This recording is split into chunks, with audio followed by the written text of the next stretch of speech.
Welcome back to the channel. Here's another one of my bike check videos. This one is very special. You can notice right away that this is very different from what I usually present, and for sure this is like something completely new for me. So let's get into it from the get-go. This is what you would call Restomod / rat bike, which is that it's basically a revamping on based on a 90s mountain bike, 26 inches frame and bike. And so the point is you get a second-hand very cheap like mounted bike from the 90s, and you try to spice it up or make it more modern in a way with a few touches. And so this is what you get. This one I got for like 250 bucks. And it was complete, and everything was working. I got really lucky, and I just changed a few things, but not too many. So this is not exactly a real brand, to be honest. It was one of those not really a brand from the 90s, and it looks the retro mod thing, in my opinion, and in the opinion of all the original retro Restomod builders and YouTubers that I'll put their names on the screen. There you go. Shout out to them. They were a huge inspiration for me. So thanks a lot, you guys. I fucking love what you've done. And in my opinion, first and foremost, it has to be rigid fork. It has to be fully rigid, no suspension. I think suspension fork, they just don't look good. And yeah, so the thing is, you gotta get a steel frame, fully rigid from the 90s. And you could think that this is exactly what it is, but not exactly, because that's an aluminum frame, so it's a bit lighter, but the look of it is really like completely 90s mountain bike, steel frame kind of vibe. So it's all built on a Shimano Dior XT, as you can see. All the components, they were original and in excellent condition.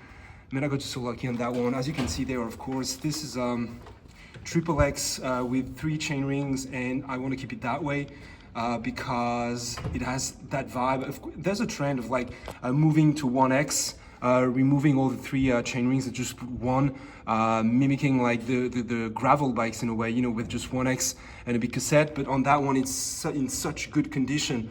Everything was impeccable, the entire drivetrain and components, that I wanted to keep it that way. And Shimano Dior XT back then was like top of the line, really high quality stuff, and it's working great after like 30 years, which is fucking insane. So the entire bike was complete with, you know, those blue accents that I kept. It was in mint condition, and everything Shimano Dior XT, even the so yeah, even the brake and the brake levers. And so this is triple X, all right, triple chains, 1, 2, 3 here, and 8 in the back. And what I like about that thing is that they have, I mean, I didn't know, because this is all new to me, right? This is not at all what I'm specialized in, and it's that it's combined, like the brake lever and the shifters. It's one block, so just very easy to pull out and to put in. The wheels are also the original Shimano Dior XT. They just put like this ugly sticker there, but the hubs, they are the original Shimano Dior XT, so great stuff. So I had an excellent base to work with, and I didn't have a lot of things to change. Basically, the first thing, in my opinion, you need to change are the tires. The whole point of like a retro mod / rat bike is to put like those big like kind of street dirt tires, or you could put gravel mountain bike tires if you want, but they have to be as big as possible. These are the Maxxis DTH EXO, which are very famous in the retro mod scene, and for a reason, because they look great. These are the 2.3, so that's like 58, I think, and there's room for it, so this is awesome.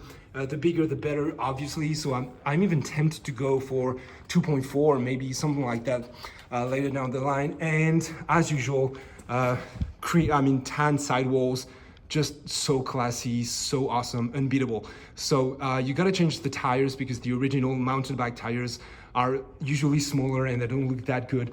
But all the rest was impeccable. Of course, you have to change the saddle. So again, in my opinion, the best saddles for retro mod, I think, is the Brooks Cambium C17. This one is a bit special because it's blue and it goes well with the rest of the bike. The crazy story is I have bought that saddle, like, I don't know, maybe 6-7 years ago, never used it. I thought about selling it, but it was destined to go on that bike. It was just fucking cool. But even a black one, right? Just the plain Brooks Cambium C17. I think it's the best saddle for all those builds. It was just so, in a way, very basic, very simple, but timeless in a way. You know, it's like, it looks modern, but also timeless. So I fucking love it. It goes just so well with all those bikes. So this is my recommendation for retro mod. Just get yourself a Brooks Cambium C17.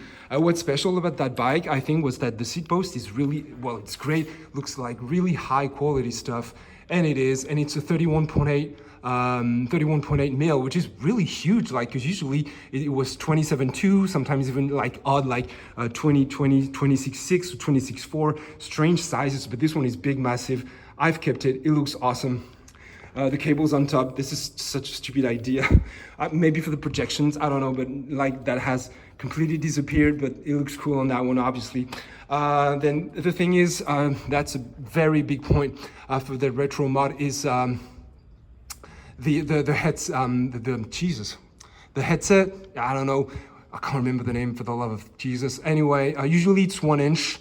And so it's a quill stem, like the vintage quill stem, but then you can put an adapter to put like one of those, you know, a head stems like that, and it offers a lot of variety and more versatility that you can like choose modern like stems to shorter, goes higher, goes down, many different colors. It looks, I think, much better than the tiny, you know, quill stem like that. Or that usually with the mountain bike they were going up, but very thin. I don't like the look of it at all. But you can put an adapter from quill stem into a head stem. But on that one, I got very lucky because the tube of the headset was already 1/8 inches, so that's 28 something. So I didn't have to put any adapter, just put that stem that I had lying around, which is, you might have recognized it, the Thomson Elite X2, which, I love that stem. I wasn't using it, and it's just gorgeous.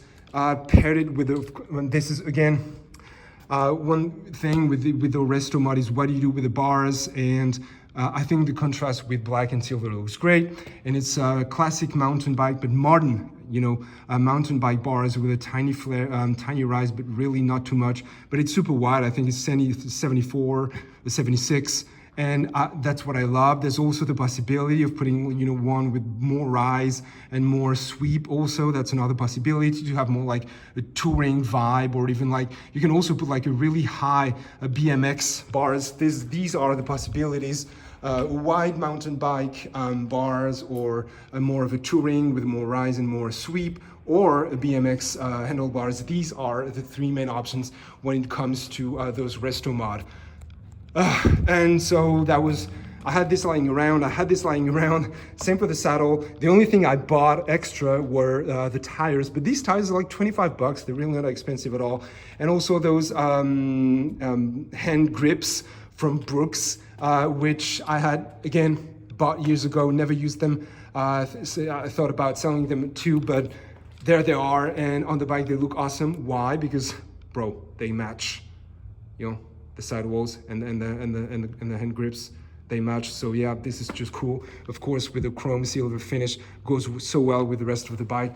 I would like to put a rack, of course, a chrome rack on there in the front, but it's kind of difficult to find because of the cantilever right there, which kind of blocks it, if you want to put like an extension there for the rack and stuff. But I think eventually I'll find something.